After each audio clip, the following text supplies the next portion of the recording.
महादेव ने बागंबर क्यों पहनी है? क्योंकि एक बार महादेव का नरसिंह भगवान से युद्ध हुआ। हिरण्यकश्यपु को मारने के बाद शांति नहीं हो रही थी, और जब शांति नहीं हुई तो वृषभ के रूप में महादेव ने नरसिंह स्वामी से युद्ध किया। तो जब वृषभ के रूप में नरसिंह स्वामी से उनका युद्ध हुआ तो नरसिंह स्वामी की जो खाल है वो महादेव के हाथ में आ गई। चूंकि ये मेरे नारायण के शरीर से होकर के आई है, इसीलिए मैं इसे कभी अपने से दूर नहीं करूंगा।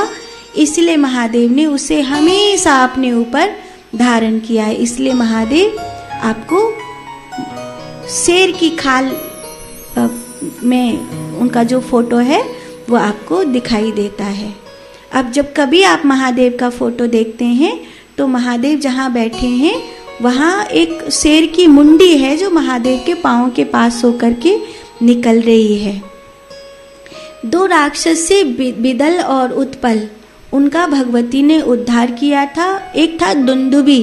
दुंदुबी ये सोचता था कि मैं अगर ब्राह्मणों को मार देता हूँ तो कोई भी उपासना करने वाला नहीं रहेगा, और जब कोई उपासना करने वाला नहीं रहेगा तो जब अब खुद के भक्त खत्म हो जाएंगे तो फिर भगवान को मेरे पास आना ही पड़ेगा कि तू मेरे भक्तों को क्यों मार रहा है। तो ऐसे करके मैं शिव को बुला लूँगा। तो एक दिन वो एक ब्राह्मण के ऊपर सिंह का रूप लेकर के झपट्टा मारने लगा। तो जैसे ही उसने झपट्टा मारा तो माँ भगवती ने उसके ऊपर त्रिशूल का प्रहार किया। जब महाभगवती ने उसके ऊपर त्रिशूल का प्रहार किया तो वो दुखी होकर कहने लगा कि मैं तो शिव को प्राप्त करना चाहता था, मुझे माँ ने मृत्यु दी है। शरणागत हो गया। आखिरकार उसने अपने आप को झुका लिया। तो चाहता क्या है?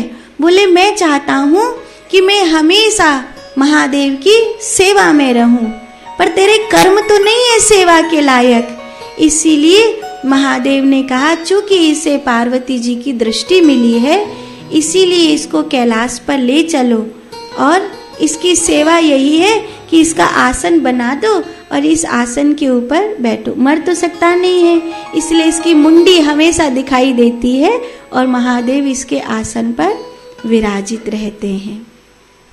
इस प्रकार एक और बड़ी प्यारी शत्रुद्र संहिता में कथा है कि महादेव भस्म क्यों लगाते हैं। एक बार एक व्यक्ति था, राम राम राम राम कहकर मरने लग गया। तो महादेव उसके पास आए। वो जब राम राम बोला था तो वो उसको सुनने लगे। फिर वो मर गया। जब वो मर गया तो लोग उसको ले जाने लगे।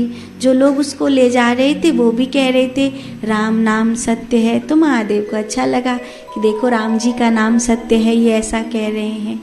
फिर उसको चिता पे रखा और जला दिया।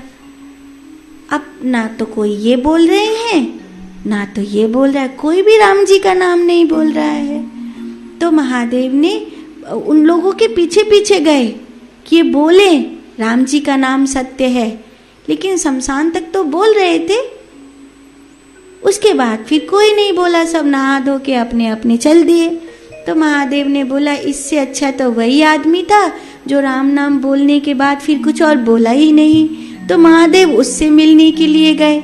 जब उससे मिलने के लिए गए तो कहते हैं काशी में तब तक उसकी शरीर जो है जल गया था। तो महादेव उसको गले से लगाने लग गए कि तूने राम का नाम बोला। तो तूने राम का नाम बोला, इसलिए महादेव ने उसे गले से लगाया। चूंकि वो भस्म हो गया था, चूंकि वो